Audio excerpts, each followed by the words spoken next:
Simply, what you have then is a removal of all of the cooling system components in the front of the vehicle. That's the fan clutch, the shroud, and the belts that drive the fan clutch, all of those items. Those are just taken out. So what we have built is a package. That package includes a radiator, a plenum that the fans are attached to, and we exhaust those fans out. And you drop that package right in the space that you have between the engine block and where the radiator was. And that portion is probably the same on every vehicle.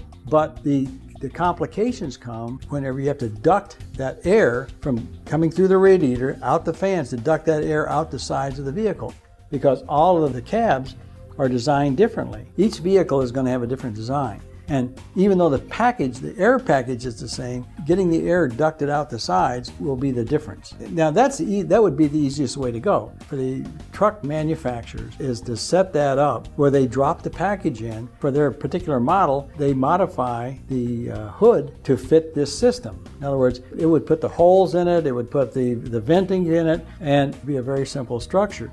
However, the package would always be the same. What this system does is it splits up the cooling system into two areas. And one area is the radiator and the ram air coming into the radiator. And then behind that air can't go anywhere, but behind that is the engine compartment. But what you do in this area is remove the fan, then you remove the fan clutch, and also in that system you remove the shroud.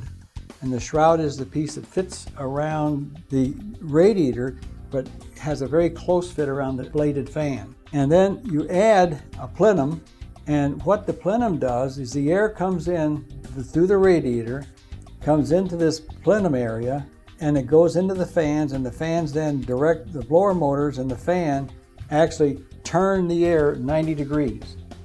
And it goes out the sides of the vehicle. Or another way of possibly doing it is exhausting it down below the vehicle. But we have since found that that's not as good of a situation to do as it is to put it out the sides. What this is good for is a reduction of up to 65 horsepower that's required to operate the bladed fan, which could provide considerable fuel savings, which is calculated at 7 to 9%. The fan clutch is one of the most high maintenance items on the vehicle. When fan clutches came out, they did that because the fans at that time, pre-EGR, they only ran about 5% of the time because you didn't need it. Then when EGR came along, because the additional heat into the cooling system, those fans had to run up to 85, maybe 80, 85, 90% of the time. Then they become very high maintenance items because the bearings would wear out, and the on and off situation was under load was very hard on the clutches. And the bladed fan is a very inefficient fan, and the reason why it is because what the bladed fan needs behind it is a clear area. As the air comes in, as it's drawn in by the fan, if there's like an engine block sitting behind that thing, then all that air starts to gather up behind the fan. It pushes forward. And in fact, on some vehicles, as you're running the fan, you can actually put your hand and you'll find out that the air comes through, air is actually coming out. And that's why a bladed fan in an application, now you take the bladed fan and put it in a test unit and test how much air it moves, it's very efficient. But when you start putting obstacles behind it, then pressure builds up on there and then it becomes very inefficient. In the newer engines, those bladed fans are running at less than 40% efficiency. So the bladed fan is designed to provide you with 9,000 cubic feet per minute of air, are really pulling only about 3,600. That's why they have to start making those fans bigger and stronger. They're now like 32 to 36 inches in diameter, have a 3-inch pitch width.